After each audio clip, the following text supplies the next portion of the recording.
Welcome back to Good Morning LaLa on Motivation Monday. Hello, brownies. I know. Motivation. The way to start the morning right there. So we're going to talk about we're actually going to talk about health. Health with Neda. She's a holistic nutritionist and a recipe developer. And I don't know, call me crazy, but I'm inspired. If I can eat those and be healthy, then you are a new inspiration. Right? Yes, you've got our attention. So what was your journey into discovering this healthy lifestyle for yourself? So when I moved to America from Bulgaria, I was 11 years old, and I was in a culture shock because I haven't seen so many obese people.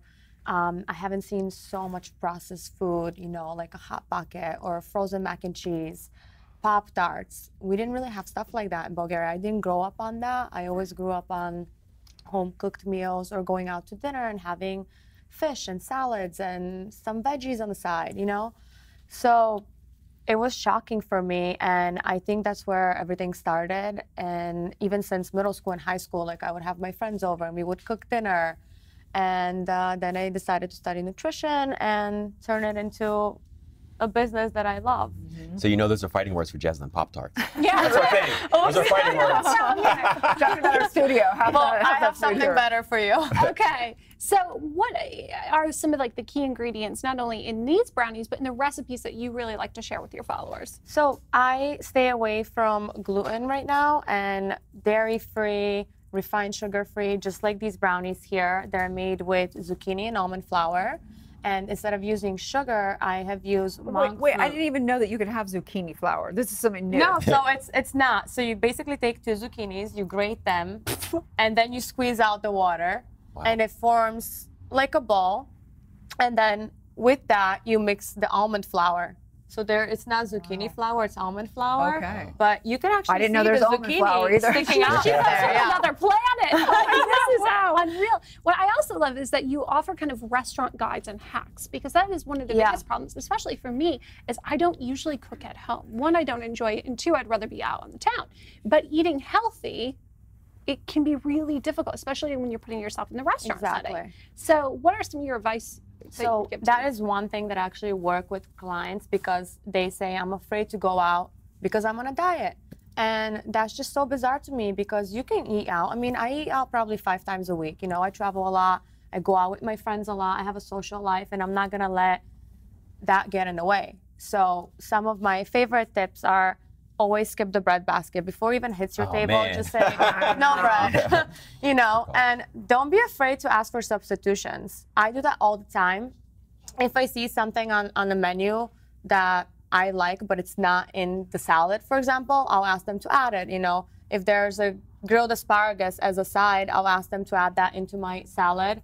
I will do olive oil and lemon instead of dressing, or ask for dressing on the side, because a lot of times they drench the salads in too much dressing. Stick away from fried foods and anything that's battered or breaded. You want to get lean protein like salmon or chicken breast, and then always veggies on the side. And I usually get them steamed instead of sauteed, because when you saute, I don't know that It's so much better. You know, but I don't know what they're using in the kitchen. They're saying olive oil, but it might be canola oil. You don't know. So Very true. you can ask for olive oil on the side and lemon and some chili flakes, and that's my biggest trick. It always adds flavor. Ooh, yeah, that's a good little trick for sure. Sign So you me believe in good fat? Yes. But not the bad fat. Yeah, it's Yes, very toxic. exactly. The bad What fat, are the for sure. difference between fats?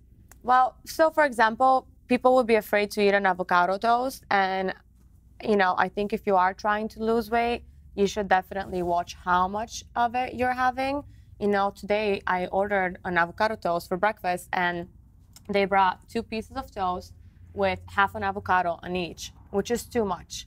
You know, that's just not what you need. And I ate half of that, and I was so full. And it's just about portion size and being able to control how much you're eating. And just because somebody's serving you that, it doesn't mean you have to eat the full portion, you know? Right. So I have a question for you. So in LA, of course, we have some great resources for organic and like Erewhon and there's things, but it's very expensive. I love.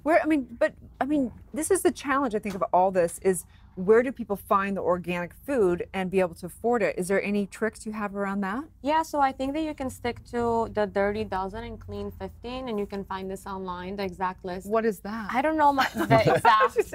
I don't know the exact foods that are on the list, but basically there are Clean 15 that you don't have to buy organic, and then the Dirty Dozen, like I know, for example, spinach and strawberries that are sprayed with pesticides that you want to buy organic. Okay. So you don't have to buy everything organic, but you can try. And going to farmer markets is much better than going to the store because it's going to be fresher and not as expensive.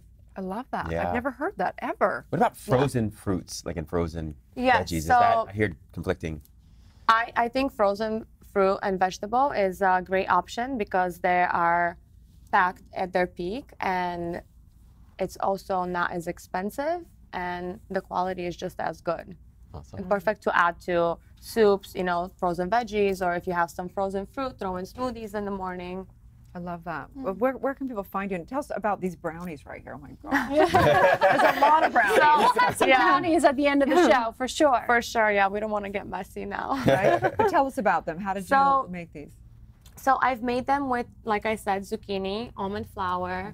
I skipped the sugar, and instead I've used monk fruit sweetener, which is low glycemic index, and diabetic people can have that. It's made from a plant. What else is in there? There's 2 eggs and some coconut oil and coconut butter, baking soda, and a little bit of sea salt and cacao powder. Oh, nice. Incredible. Yeah. Yum. Yum. Sounds good. I think that most people would eat the healthy choices, just not in front of us. I agree. Exactly. That's the biggest challenge with all of us. You just have to know how to make healthy substitutes, Well, But if you don't cook, then it's a little challenge. It's good to be friends with Neda. That's right. So tell everyone where they can find and follow your journey and get your recipes. So my website is healthywithnedi.com, and then you can follow me on Instagram at healthywithnedi. Nice. Love it. Thank you so much. Thank you guys for having me. Stay tuned. We'll be back with more on Good Morning La La Land.